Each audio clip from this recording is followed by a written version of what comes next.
Looks don't matter. It's what's inside that counts. That was what Elara's mother whispered as she smoothed her daughter's plain brown hair.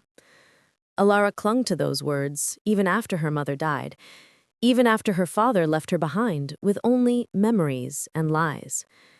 When he returned, he did not come alone. He brought a golden-haired wife and a daughter made of sunlight.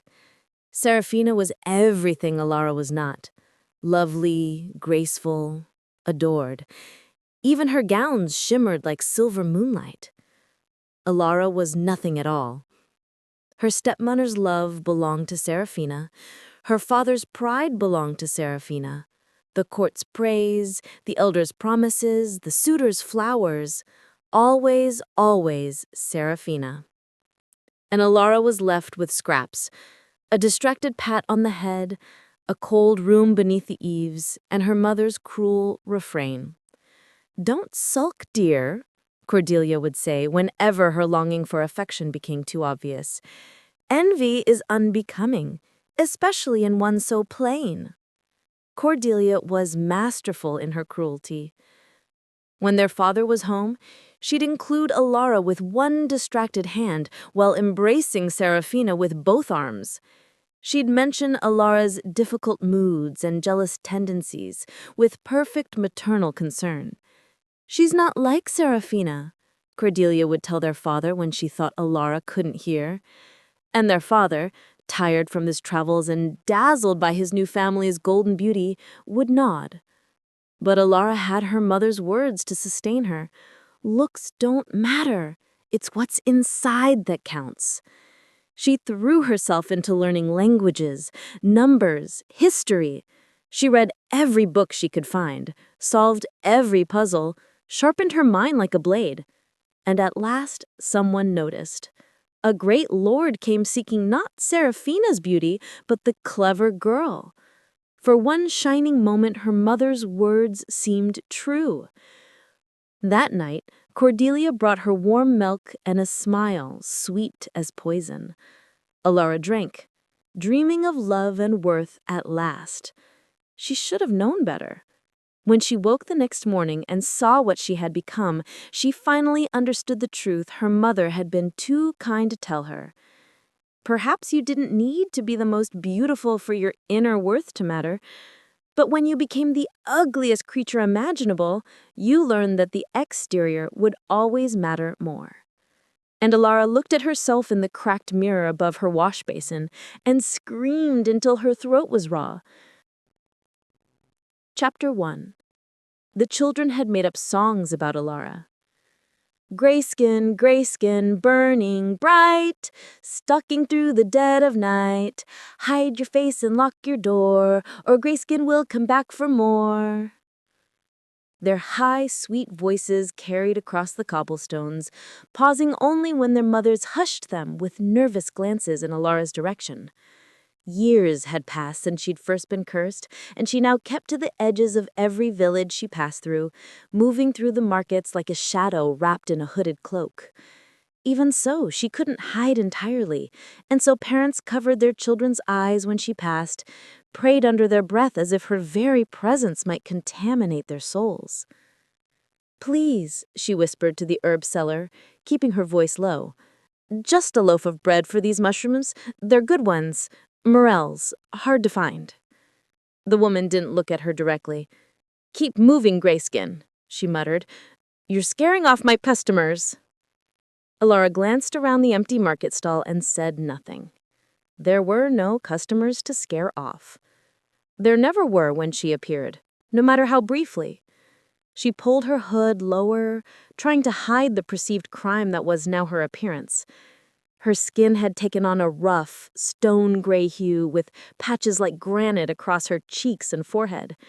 Her eyes had turned the burning red of embers, and when she opened her mouth to scream, her teeth had seemed jagged and sharp. She was caught between forms. Not human, not stone, but something sick and twisted that belonged to neither world. Cordelia had laughed when she'd discovered her that morning, her beautiful face bright with malicious joy. Don't pout, child. That lord needed to see that Seraphina was his only option. But your curse will break. Her eyes glittered with false sympathy when a man willingly takes you as his bride. Then she dissolved into cackles because they both knew the truth. No man would ever choose to bind himself to a monster. Even other outcasts who should have understood the complexity of hardship saw her as an abomination. She was diseased in their minds, something that might be contagious. So she'd made her home in the deep woods, traded her knowledge of herbs and roots for the basics she needed to survive: bread, cloth, the occasional bit of meat when she was very lucky. It wasn't much of a life, but it was life. And some days that felt like victory enough. Today was not one of those days. She was making her way toward the village outskirts when she heard the commotion near the well. A crowd had gathered around something, their voices tight with anger and fear. "I tell you, it was her!"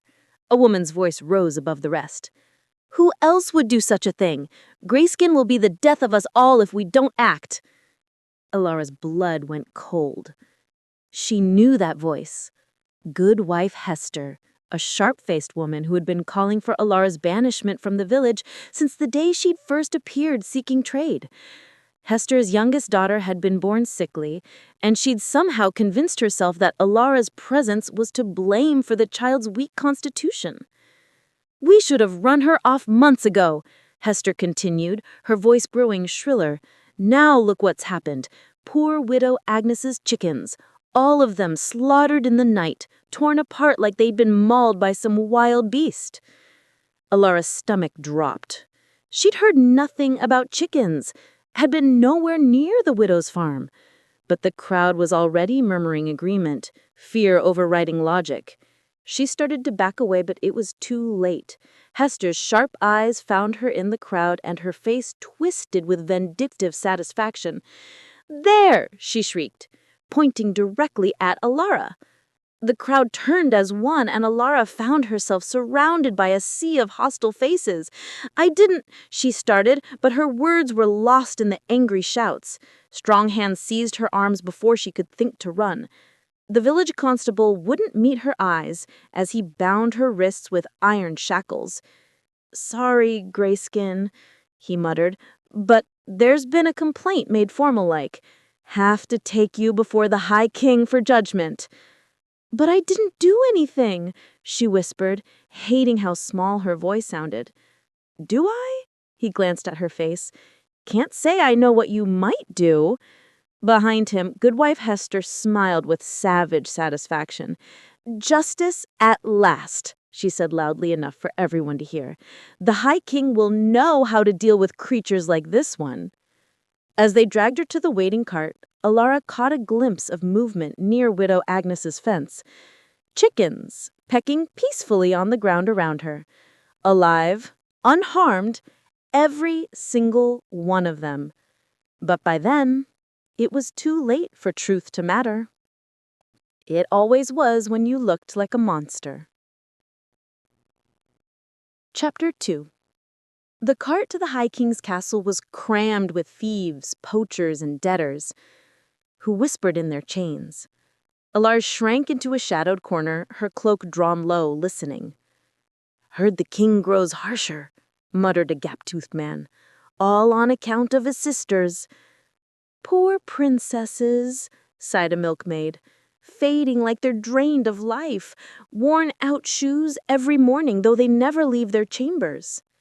"Magic," hissed the thief. "What else?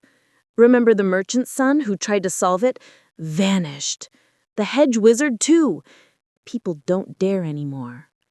"The king offers any reward?" the woman whispered. "But what good's a reward if you never return?" Elara's mind began to race. 6 princesses growing weaker each day, and people disappearing when they tried to help, and a king desperate enough to promise any reward. A plan began to form in her mind.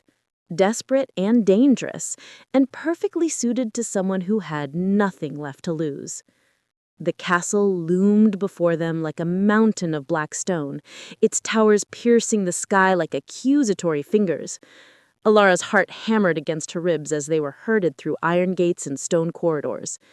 They reached the great hall, the Hall of Starlight, one of the guards called it, and Elara's breath caught in her throat. The vast chamber was shrouded in darkness, illuminated only by flickering candles that cast dancing shadows on the walls. But at the center of the hall grew something extraordinary. A massive tree with golden bark and leaves that seemed to shimmer with their own inner light. Its branches stretched nearly to the vaulted ceiling, and fruit like captured sunlight hung heavy from its boughs. "Beautiful, isn't it?" the milkmaid whispered. "The king's treasure tree. They say his riches flow from its fruit. He prizes it more than his crown." Reluctantly, Elara tore her gaze away as the prisoners were arranged before the throne. "Do you admire my treasure, thief?" The kindness in her voice nearly undid Elara, but memory flared. Another cup, another night. Cordelia's poisoned milk and false maternal blessing. "Thank you, Your Highness," Elara said. When the princess turned away, she poured the liquid into her cloak and feigned asleep. The guard accepted his own cup and soon collapsed into snores. An hour passed, then movement. The princesses rose together, not in nightclothes now, but gowns of silk and starlight. Wordless, they pressed upon an ordinary stretch of floor, which opened to reveal a hidden stair. Elara shook the guard, but he was lost in drugged slumber. With no choice, she followed the sisters into the dark. The stairs spiraled endlessly until at last light blossomed ahead, an impossible radiance. Elara emerged onto a wide avenue lined with trees whose trunks were not gilded but gold itself, gleaming as if freshly cast. The sky glowed in twilight, amber and rose washing every surface with unearthly beauty. And music swelled.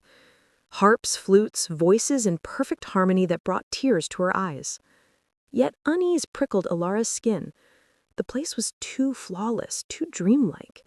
The avenue ended at a crystalline lake, and at shore waited boats, each steered by radiant young men. The princesses stepped without hesitation into the boats, but as the vessels drifted across the lake, Elara felt her breath catch. How could she follow now? "Does the lady need a ride?" The voice came from directly beside her, smooth and tinged with amusement. Elara spun around to find a man lounging in his own boat, arms crossed casually.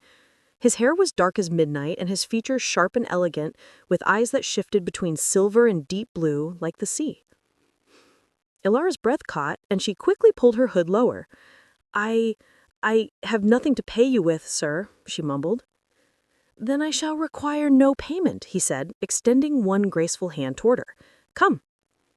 Every instinct screamed that this was dangerous, but the princesses were already halfway across the lake, and she had no other choice. She climbed into the boat carefully, pointedly not taking his offered hand. She couldn't bear the thought of him feeling her rough, stony skin.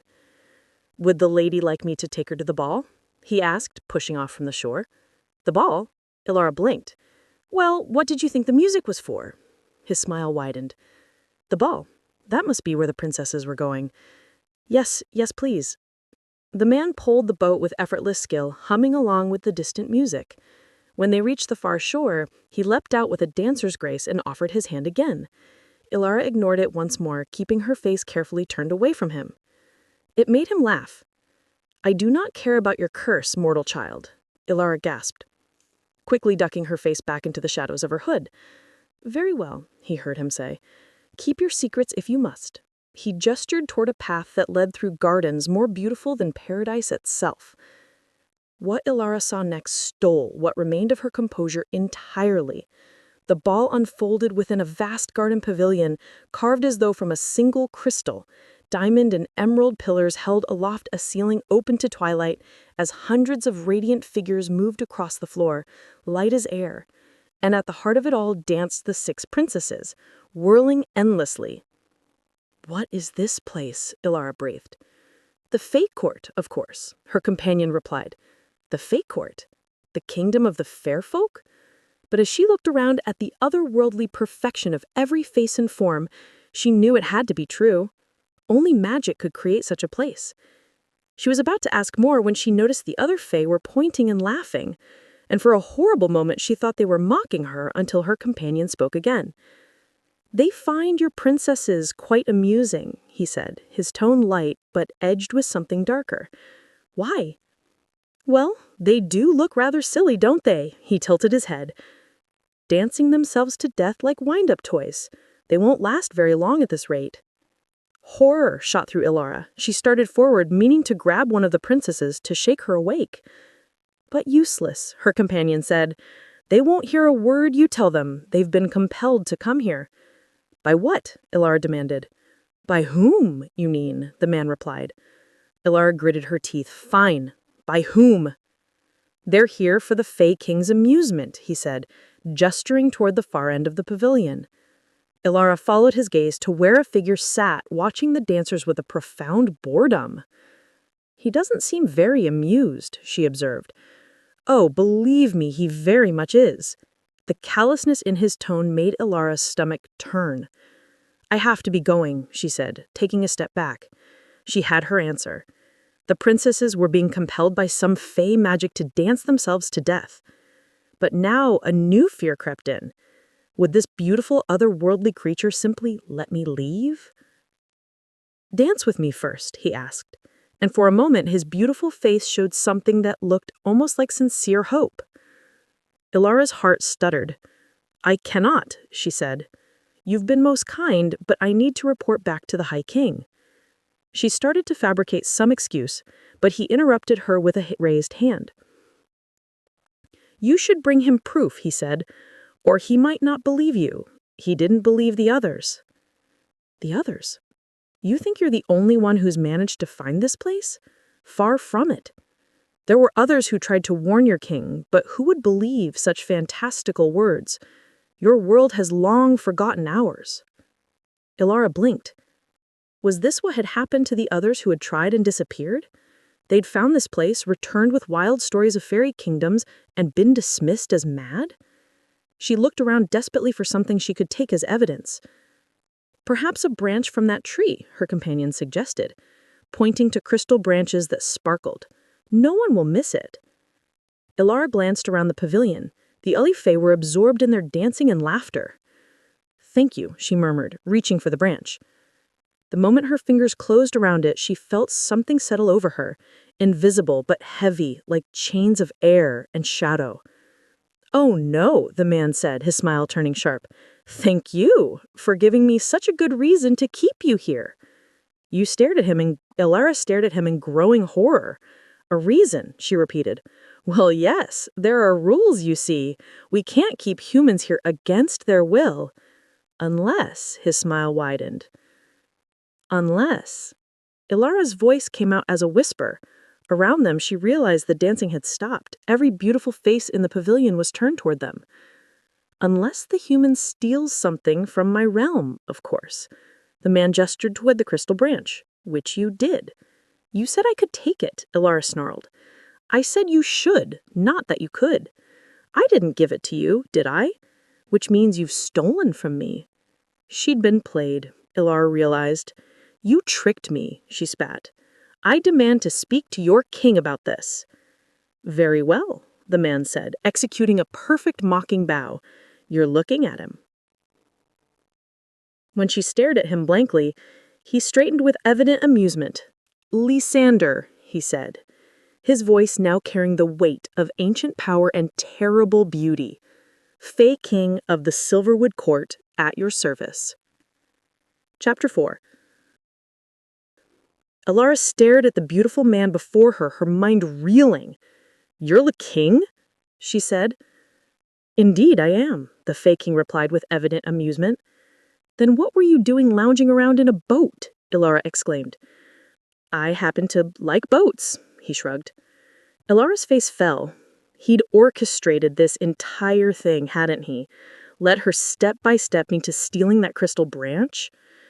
"Keep me here if you must," she said. "But let the poor princesses go. You said so yourself. They won't last long if this keeps going."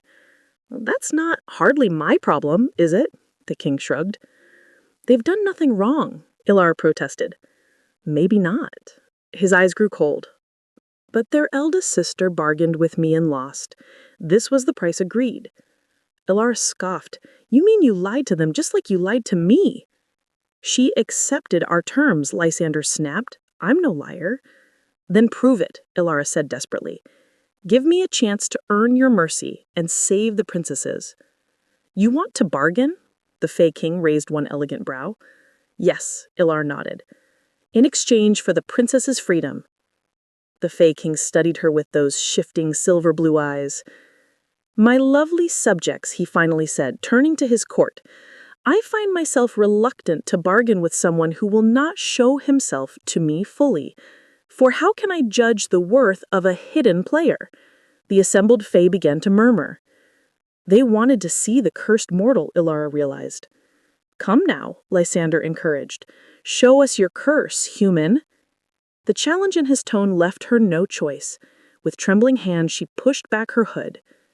Interesting, Lysander murmured, studying her transformed features. Elara heard a few murmurs, but to her surprise, they didn't sound horrified, merely curious. I don't understand, one of the courtiers said.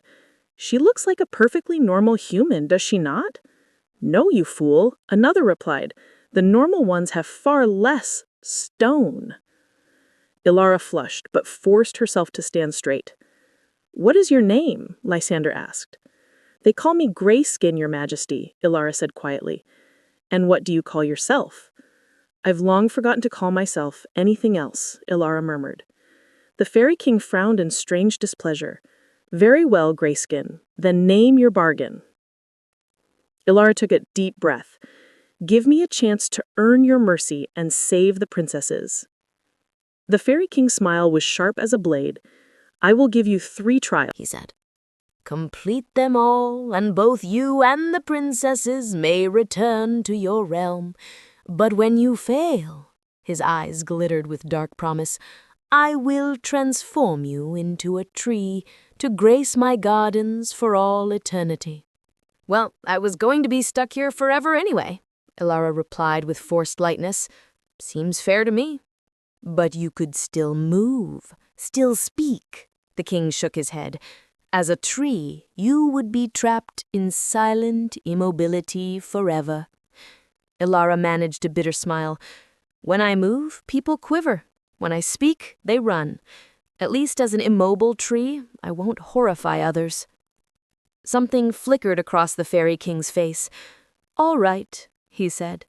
Then it is a deal. Freedom if you win, a tree foam if you lose. Elara had no choice. The princesses were dying, and this was their only hope. She nodded. The bargain is struck, Lysander said. Should Elara win, the princesses can go free. Should she fail, I'll transform them into trees. Elara gasped. Now wait a minute, she interjected. You never mentioned you'd turn the princesses into trees. But I never said I wouldn't, did I? The king interrupted. And in my opinion, they'd make fine trees. I could perhaps make furniture from them. Send a chair or two to your High King as a gift. Horror shot through Elara as Lysander's eyes met hers. Silver blue and far too beautiful. She'd made a terrible mistake. For if the Fae couldn't lie, it seemed they'd become masters at bending the truth. You tricked me, Elara muttered. Indeed, the king smiled. You see, you didn't have to bargain with me to earn your freedom at all. You could have just given me back the branch. He winked as Elara growled, turning to his court. Now, the Fae King announced, let's begin. Chapter 5. The crystal pavilion dissolved around them like mist. In its place appeared a grand banquet hall with a long table groaning under the weight of sumptuous foods. The Fae court materialized around it as if they'd always been there. How did we move so quickly? Elara asked. We haven't moved at all, Lysander replied from across the table. Elara stared at him. If he couldn't lie, then this meant he could create illusions at will, reshaping reality with nothing more than a gesture.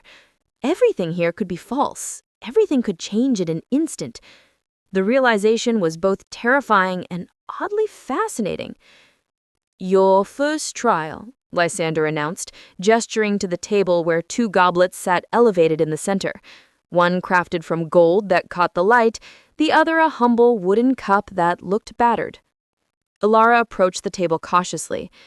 "I have to guess which one is safe? Then does that mean I can ask for hints?" she asked.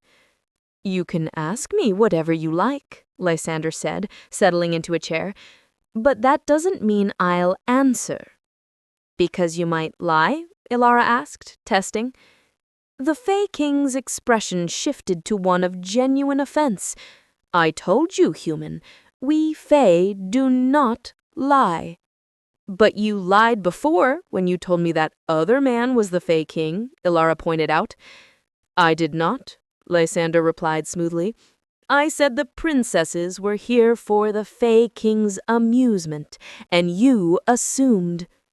Elara bit back a frustrated growl and studied the goblets more closely. "If I choose wrong, I'll die?" she asked, meeting Lysander's silver-blue gaze. "Yes," he confirmed without hesitation. "And the princesses will be turned into trees," she insisted. "They will," the Fae King noted. Elara noted. He didn't seem particularly invested in her fate, but the princesses, there was something there. A deliberate coldness that felt practiced. "Why do this to them?" she asked. "I told you," Lysander said with a shrug. "I'd like to turn them into trees and send them to your High King." But if that were true, Elara realized, why hadn't he simply done it from the beginning? Why keep them dancing night after night, dying of exhaustion when he could have transformed them instantly? There had to be rules governing his actions, magical bonds that constrained even a Fae King's power. Elara leaned closer to the goblets, inhaling carefully. Both wines smelled identical. Was that another illusion?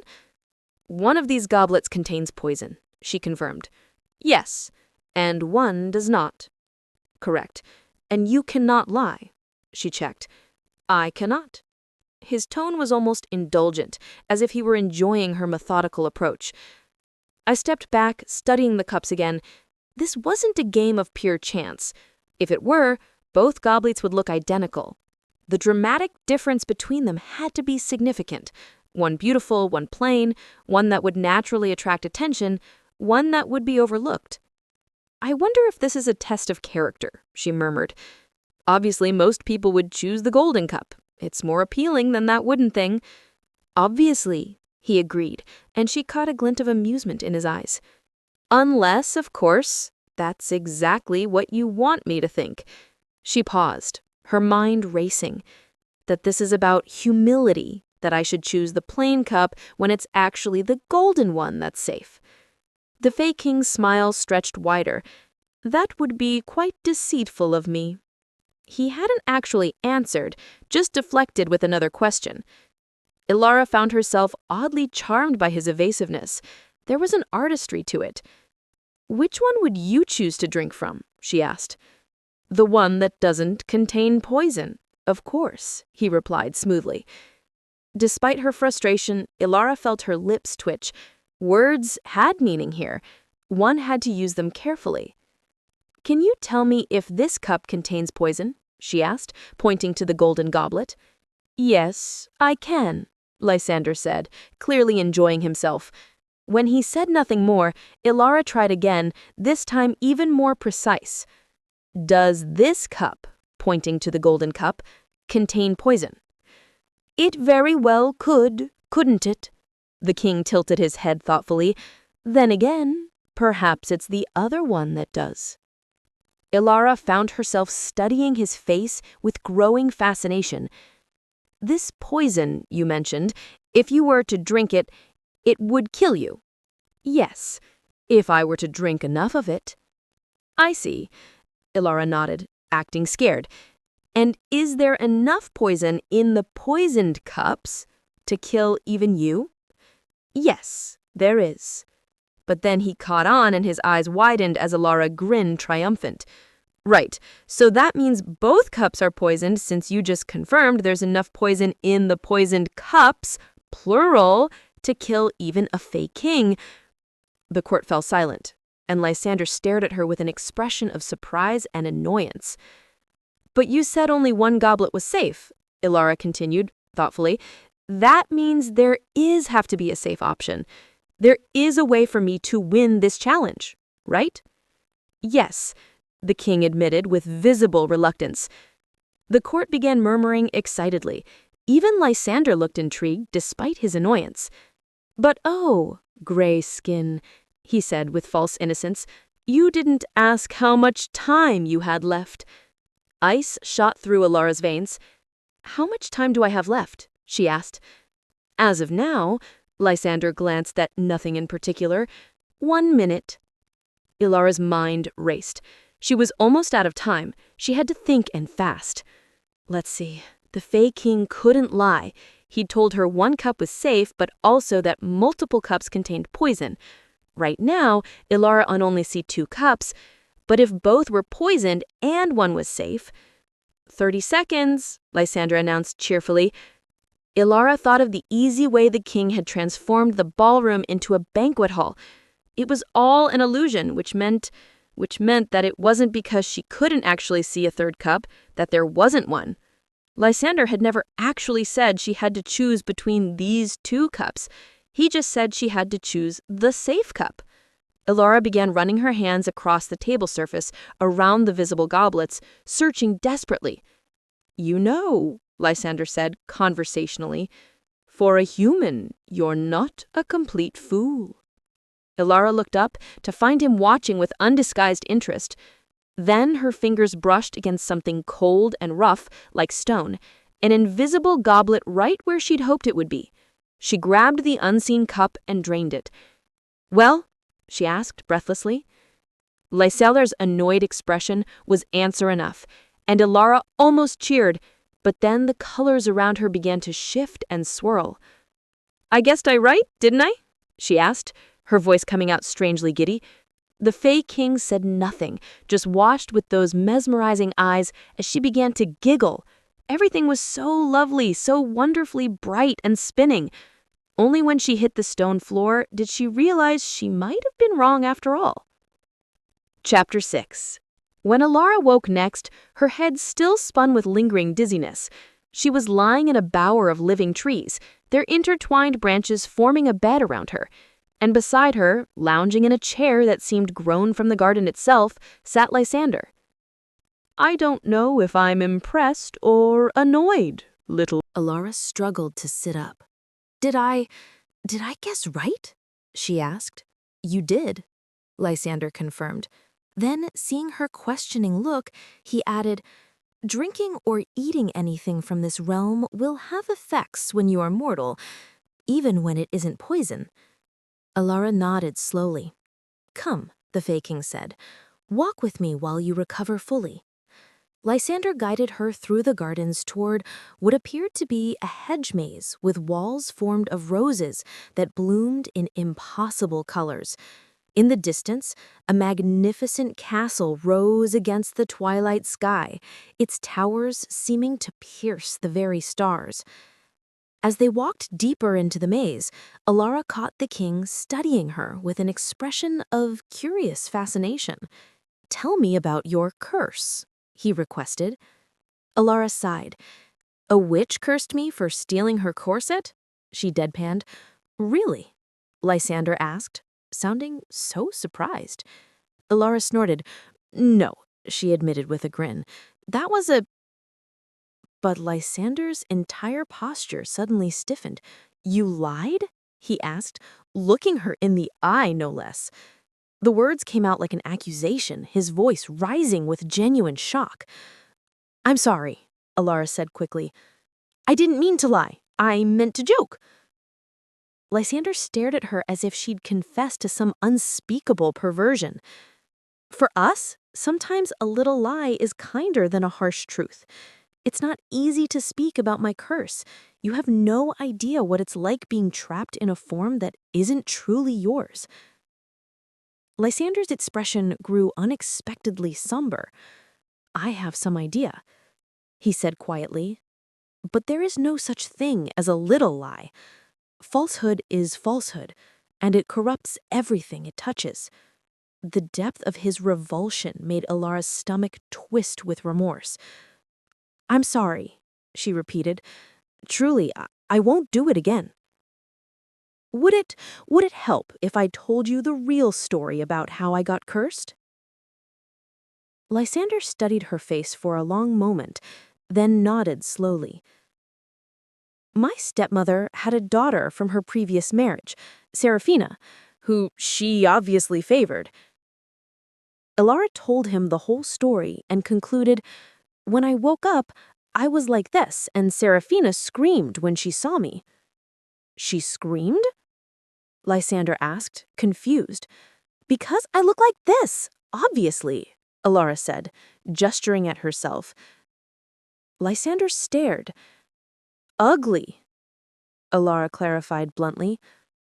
But all humans are ugly, Lysander replied matter-of-factly.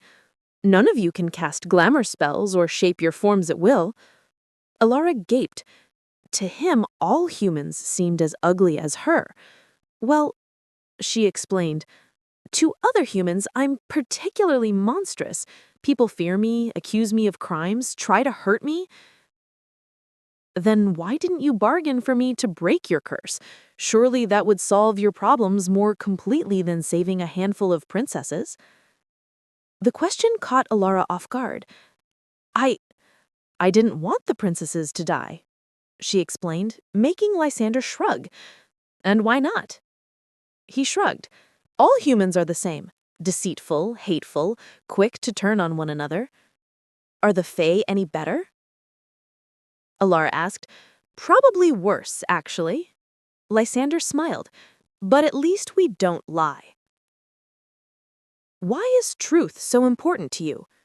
Elara asked, curious despite herself.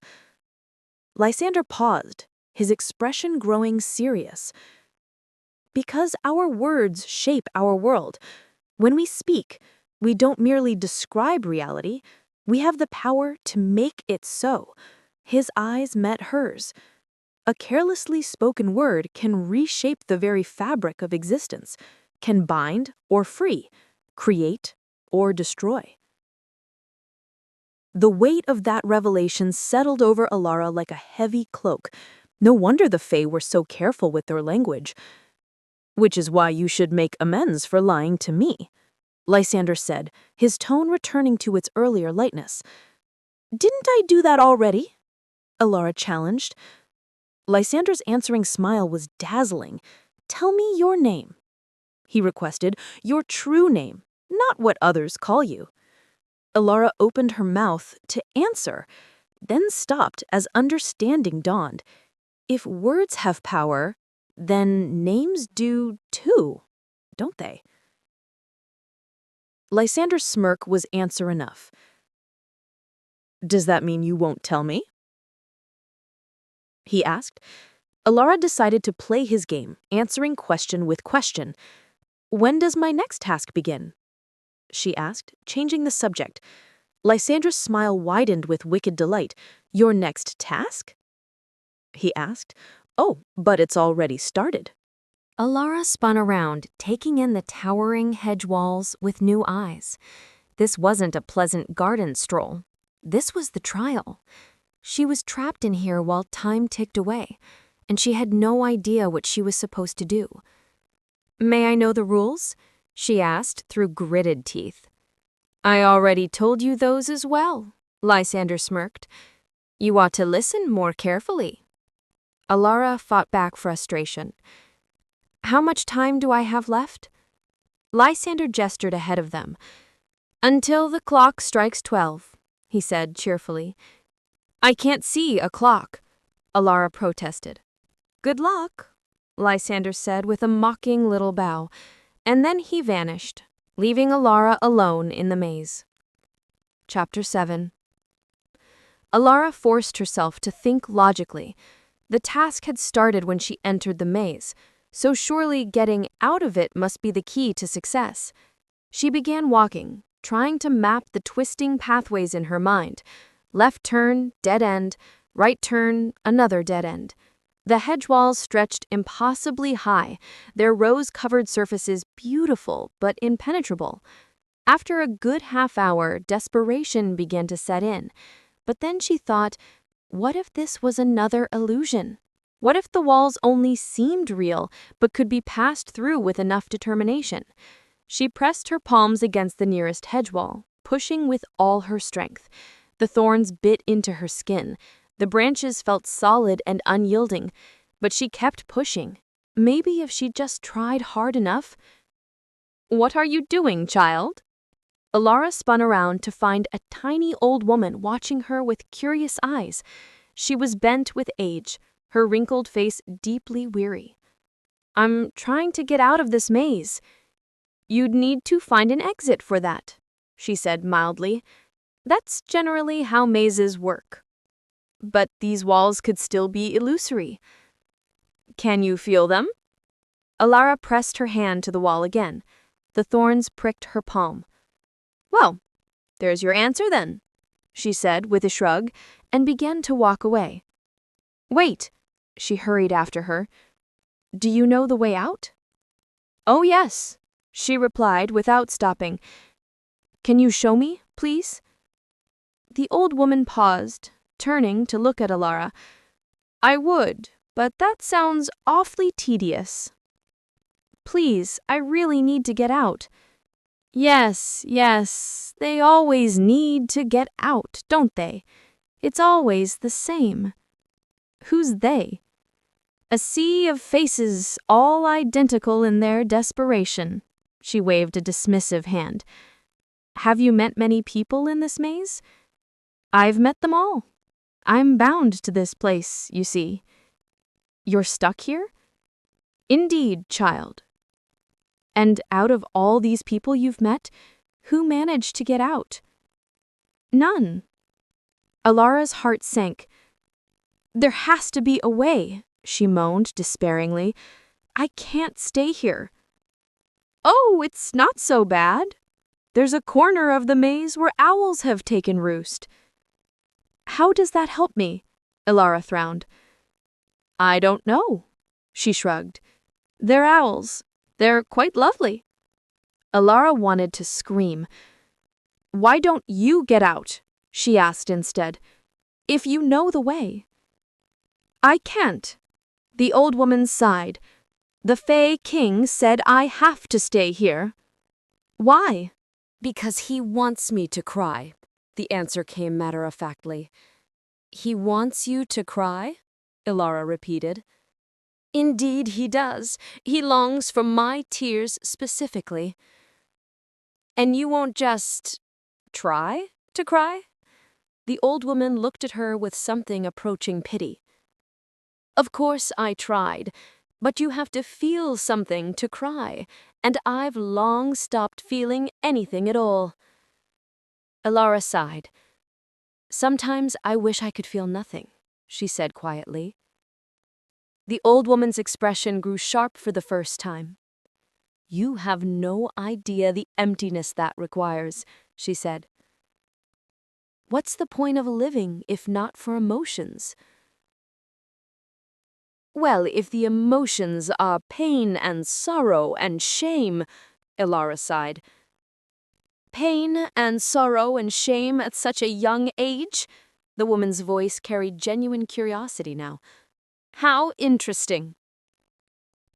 Here was Elara's chance, she thought. If she could make this woman cry, maybe they could both get out. Elara took a shaky breath and began to pour her heart out. "I was 7 when my mother died. She was everything good in my world, and when she left me, I had no one. My father, he couldn't bear to look at me because I reminded him of her. So when he brought home his new wife and her perfect daughter, I thought, finally, I might have a family again." I let her voice break slightly. "But I was wrong. Cordelia gave all her love to Serafina, and I watched from doorways as they embraced, as she received every kindness I dreamed of." Elara's eyes filled with genuine tears. "One day, a man came to court me. Me, For the first time, someone saw past appearances to value my mind. But Cordelia couldn't bear it.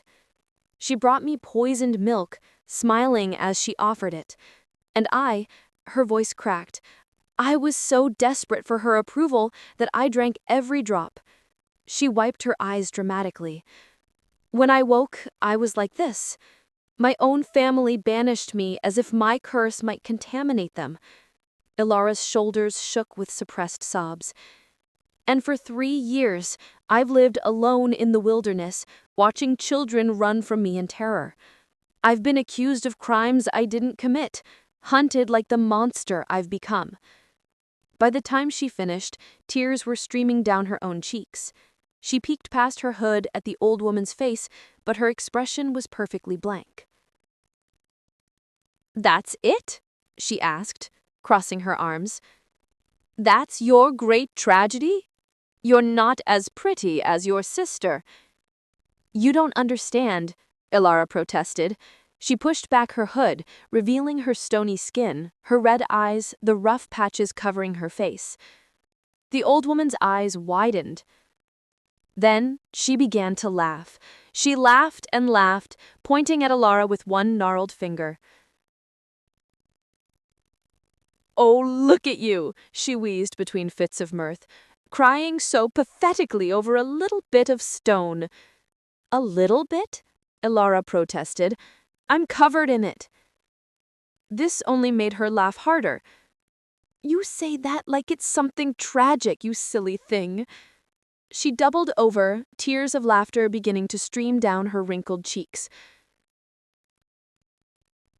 Then Lysander materialized beside the bench, with a crystal vial in his hand. With practiced efficiency, he caught the tears falling from the old woman's cheeks.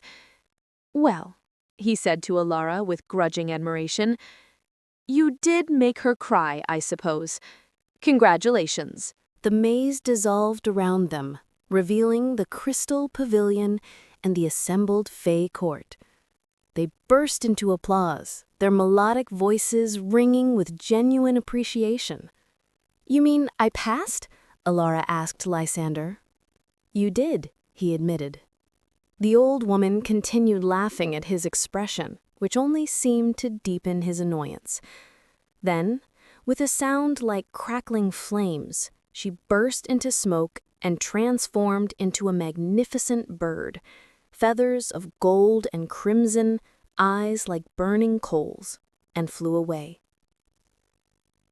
Chapter 8.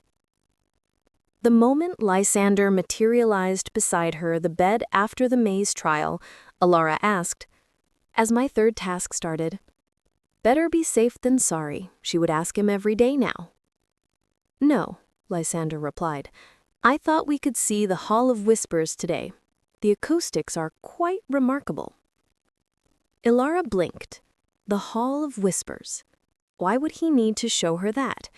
She asked him again once they got there if this was part of her task. She also asked when he showed her the library where books wrote themselves, and again when he led her through gardens where flowers bloomed in response to her moods. "What about now? Has it started now?" she pressed. After he taught her to play a game with living crystal pieces that moved upon command. "Not yet," Lysander said, capturing her crystal queen. "Tell me, what do you think of our twilight sky? Some mortals find the eternal dusk unsettling." Elara glanced upward at the rose and amber heavens, then back at the board. "It's beautiful," she shrugged. "But when will my final task start? Surely the Fae King—" "He won't have noticed," Lysander interrupted. "Time moves differently in the mortal realm." By the following week, Elara found herself asking less frequently about the final trial. The question would rise to her lips, then fade as Lysander showed her some new wonder. "You're quite good at riddles for someone so young," he said one evening, having spent the afternoon exchanging puzzles and wordplay with her. "Young?" Elara laughed. "I'm 25. "In Fae years, 25 is but a moment," he said, meeting her eyes. "I have existed for centuries, little mortal. You are barely a heartbeat. And yet," he paused. "And yet?" Elara encouraged. Something flickered across his face. "And yet, I find you intriguing. You think differently than others who have come here. I find you intriguing." Elara felt warmth spread through her chest at the admission. She hadn't thought she could inspire anything other than horror before, let alone intrigue. Perhaps it is why she started feeling more at home in the Fae court.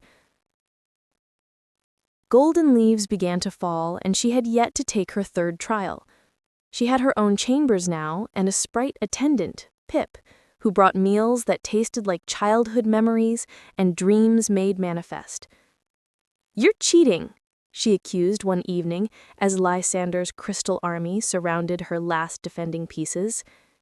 "I am doing no such thing," he protested. "It's not my fault you failed to notice the enchantment on your commander piece." What enchantment? The one that makes him betray his own army if you move him to the 7th rank? Elara stared at the board in disbelief. That's the most ridiculous rule I've ever heard. Yet you fell for it quite thoroughly. Lysander's smile was triumphant. Perhaps you're not as clever as I thought. Before she could think better of it, Elara reached across the table and flicked his crystal king off the board. "I win by default," she declared. Lysander burst into genuine laughter.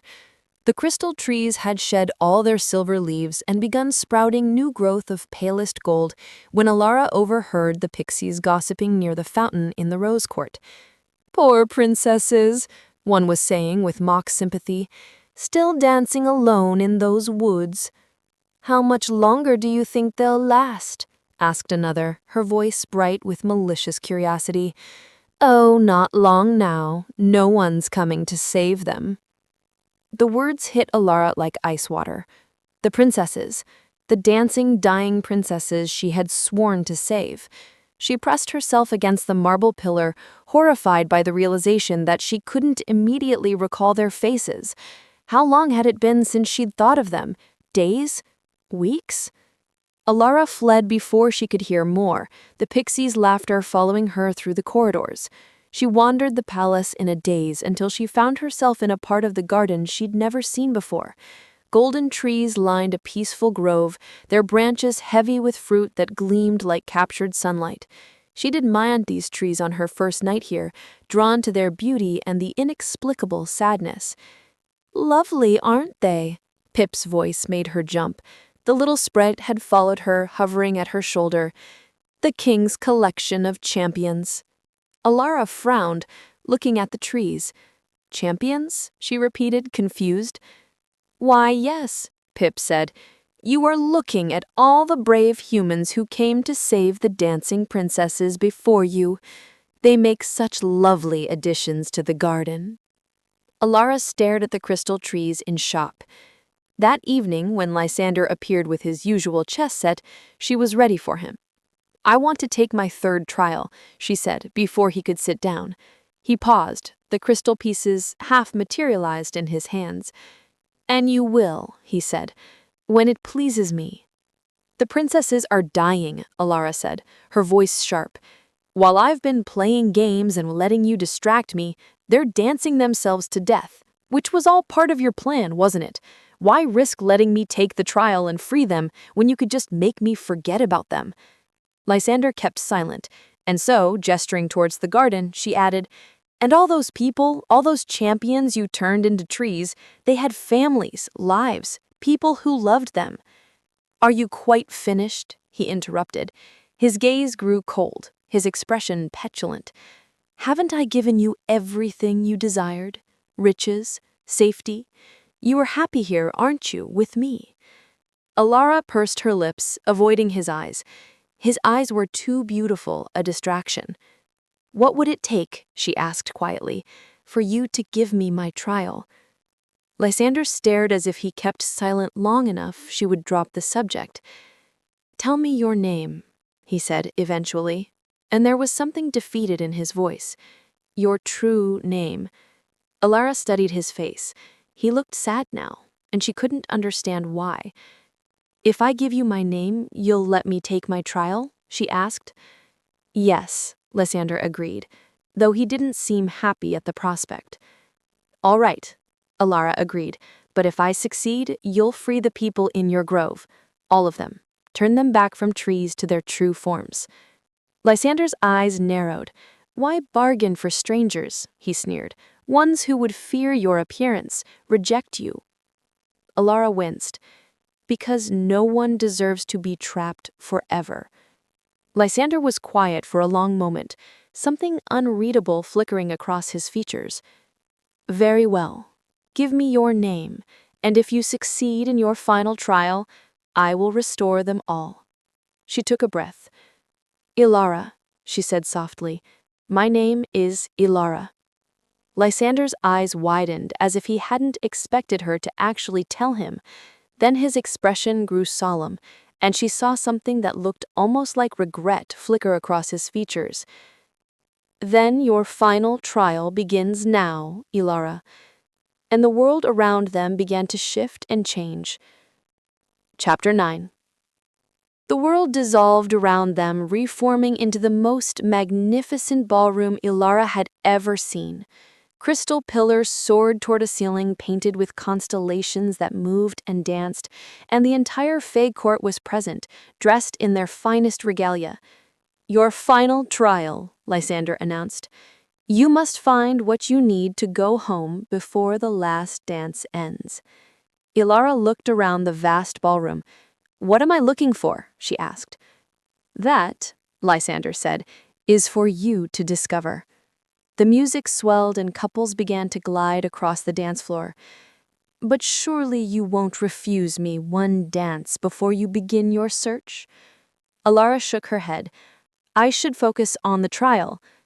"What harm could one dance do?" he interrupted, "before you win and leave me forever?" Despite her better judgment, she found herself being led onto the floor, and they began to move together. A dance that required no touching, their bodies weaving around each other in perfect synchronization. "I've taught you well," he murmured, his eyes never leaving hers as they circled each other. Heat rose in her cheeks, and Elara looked away. "I should continue searching," she whispered. "For what, I wonder? What is it you truly need to return home?" Before she could answer, he waved his hand and the world shimmered around them. The ballroom remained, but everything else changed. The harsh clanking of armor replaced the ethereal music.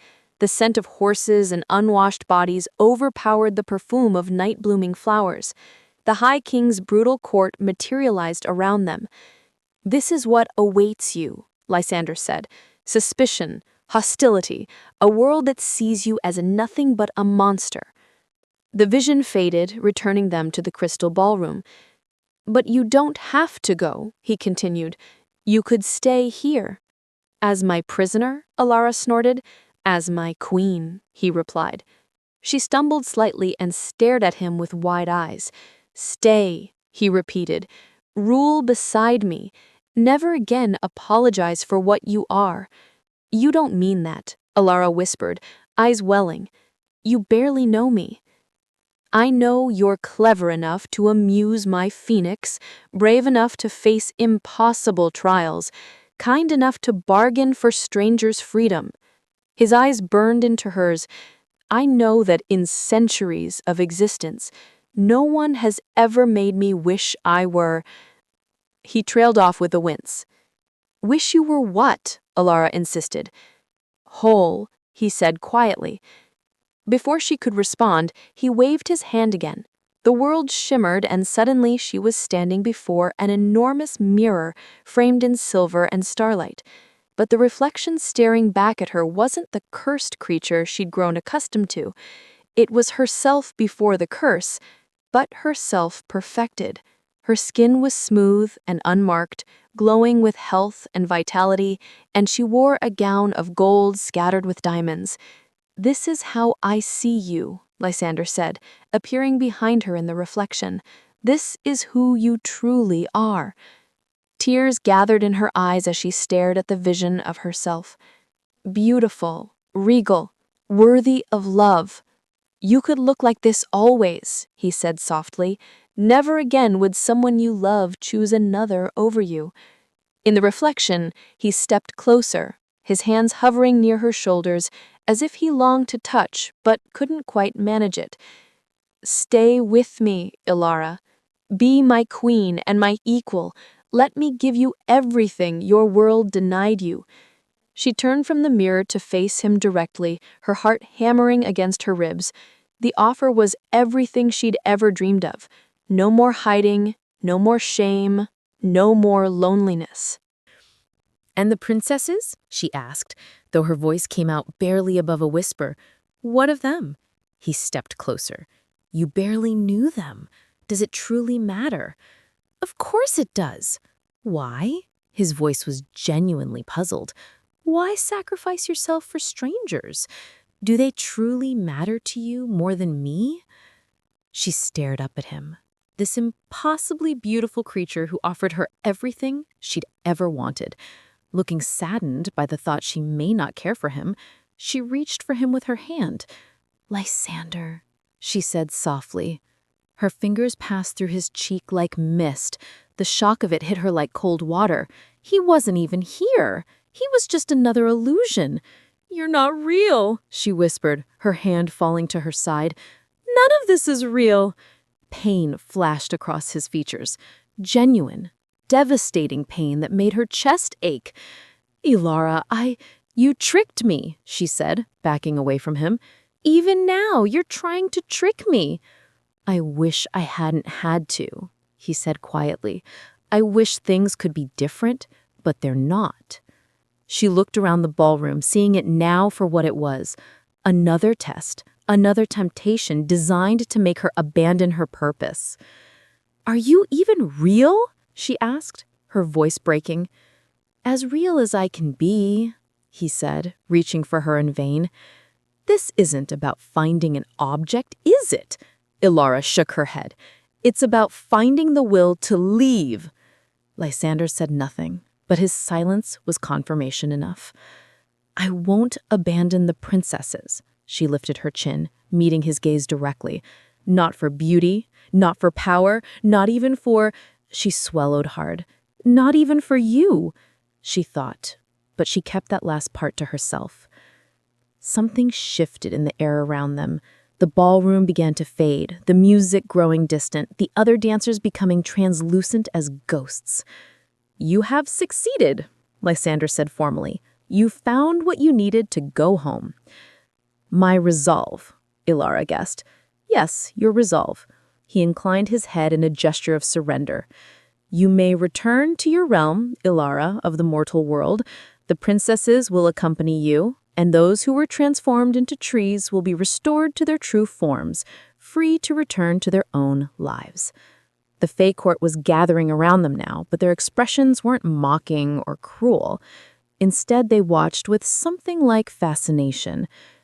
"Will I see you again?" she asked, the words escaping before she could stop them.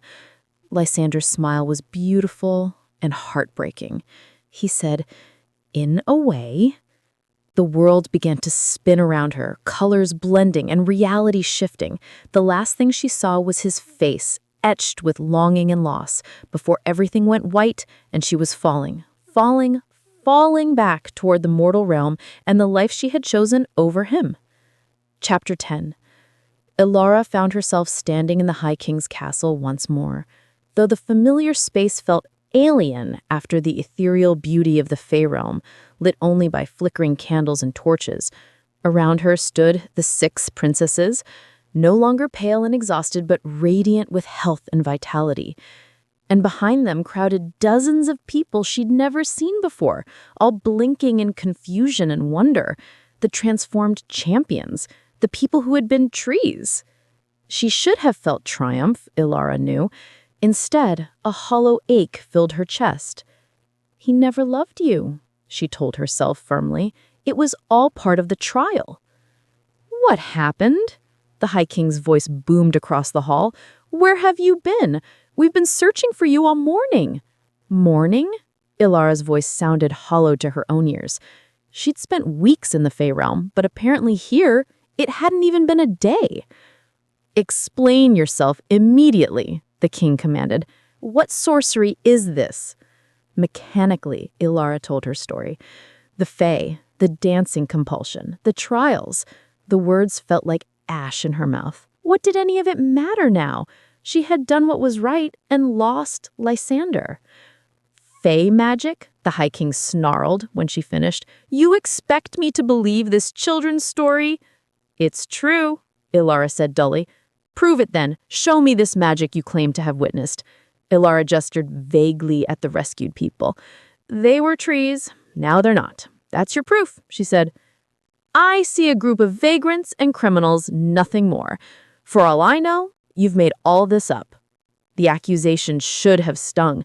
But instead, Elara found herself staring past the king's shoulder, her attention caught by something else entirely. A great golden tree still stood in the center of the hall. You speak of bargaining with demons. That sounds like sorcery to me. She's not a sorceress, the eldest princess stepped forward. She saved our lives. More voices joined the chorus of support, but Elara barely heard them. She was studying the tree, a frown creasing her brow. Something was wrong. Everyone who had been transformed was supposed to be restored to their true form, but the tree remained exactly as it had always been. Wait, as it had always been?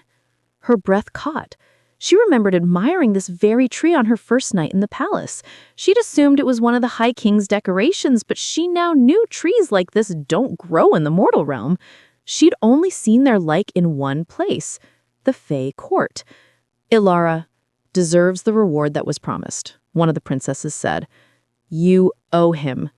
I am king, the High King growled. I don't know anybody anything. The rescued champions murmured angrily at this, their voices rising in Elara's defense. Fine, the High King said. Name your reward, girl. But don't expect me to give you my treasure tree, he added, following her gaze. Elara turned to face him. Where did it come from? What? The tree, Elara said. Where did you get it? The High King crossed his arms. It's been in my family for generations. No one knows exactly since when. What about the fairy tales our nurses used to tell us? One of the princesses interrupted, looking at Elara. Some ancestors supposedly won it in a contest with a Fae creature. But that's impossible, the High King snarled. The Fae aren't real. Elara's blood turned to ice water. What kind of contest? She asked. Something in her voice made the king pause. Riddles or some sort of wager. The family legend says the Fae lost and had to send something to decorate my ancestor's throne room. He waved dismissively. The creature supposedly said if he lost, the tree would stay forever. Forever? Elara gasped. Unless Alfera touched its leaves or some such nonsense, the king sighed. Which is why no one is allowed to touch the tree, someone yelled from the back. We just pick up the golden fruits when they fall, but can never touch the leaves, just in case. Elara's mind raced. This wasn't a legend. It couldn't be, because she knew what Althera meant. She learned that word in Lysander's court. Elara stared at the golden trunk. I've made my choice, she said. For my reward, I want sunlight to shine directly on this tree. Sunlight, girl? You could ask for lands, titles, gold. I want sunlight on the tree. Natural sunlight. I want you to open the ceiling completely. That's the most ridiculous. You promised me any reward, Elara said. You swore it before your court and your sisters. The challenge hung in the air. Around the hall, nobles and servants alike watched with something like fascination. Fine, the king bit out. Open the skylight above the tree. Guards moved to the great chains and pulleys that controlled the hall's ceiling panels. Elara held her breath. This was it, she thought, because Althera meant sunlight. And now sunlight poured down like liquid fire, and the entire tree began to shimmer. The transformation was breathtaking. Golden bark flowed like water, and when the radiance finally faded, Lysander stood where the tree had been, devastatingly beautiful. The entire court fell silent. Several people dropped to their knees. Even the High King had gone pale, and Elara's heart hammered against her ribs. "It was you!" she breathed. Lysander's eyes found hers across the hall. "Yes, and after 300 years of imprisonment, you have given me both freedom and form." "Why didn't you ask for help?" Elara asked. Lysander's expression grew wry. "Words have power among my kind, remember? To speak of my imprisonment directly could have made the binding permanent. Besides, I couldn't trust my court with such knowledge. Too many would have seen my vulnerability as an opportunity to claim my throne. And would you have trusted humans with such a secret?" "You fool," Elara said, tears gathering in her eyes. "You were trapped as a tree for 300 years." "Not anymore," he said softly. "Thanks to you." He looked around the room. "For centuries, I was forced to rule my realm as a projection, an illusion cast from this prison of bark and root." He gestured to where the tree had stood, before addressing Elara. "Every conversation we had, every moment we shared, I was speaking to you from this very spot, unable to be fully present. I would have helped you," she murmured sadly. "Surely you know that." Lysander's expression grew pained. "At first, I didn't trust you. You were just another mortal." And later, he sighed, later we had made a bargain. If you succeeded in your trials, you had to leave. If you failed, you had to become a tree. His voice dropped to a whisper. I couldn't bear either outcome. Elara stared at him. You didn't want me to win or lose, she whispered. I wanted you to stay, he admitted. I wanted to keep you with me, safe and whole and mine. Nonsense, the High King snarled. You could have asked for anything, girl. Wealth, lands, titles. Instead, you'll leave here poor and still cursed, having betrayed our kingdom. Your kingdom doesn't deserve her, Lysander replied, his voice carrying a dangerous edge. Elara is worth more than all your gold and lands combined. His expression softened as he turned back to her. Come back with me. Be my queen in truth this time, not as part of some trial. Elara stared at him, searching his face for any sign of deception. Is this another trick? In answer, he reached out and gently cupped her face in his hands. No trick, he said softly. Though I warn you, I may spend eternity making up for every moment I couldn't truly hold you. Will I be your queen forever? Elara asked, her voice carrying the careful precision she'd learned in his court. Lysander's eyes lit with approval and affection. Forever and always, until the stars burn out and beyond, he replied solemnly. And I shall not share you with others. You will be mine alone, she pressed. Yours alone in this life and whatever comes after, he promised. And you will love me, only me above all. Only you for all eternity, Lysander said, his voice growing warmer with each vow. Elara smiled as she walked over to him, reaching for his hand. And we will be equals, partners in all things, she asked, lifting her chin. In all things, he promised solemnly, his smile radiant. My equal in power, in rule, in love. Elara took his offered hand, and the moment their fingers intertwined, magic blazed through the hall. Light surrounded her, and she felt her curse dissolving. When the light faded, gasps echoed through the hall.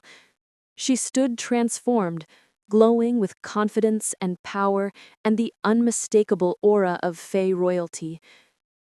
I don't understand, she said wonderingly. My curse should only break if someone chose to marry me willingly while seeing me as I was. Lysander's grin was radiant. "You just made me promise to love you alone forever, to be yours exclusively, and to treat you as an equal partner in all things. By Fae law, those are marriage vows. And the moment I agreed, we were wed." Elara gaped in shock. "You tricked me," she accused, but she was laughing through her tears of joy.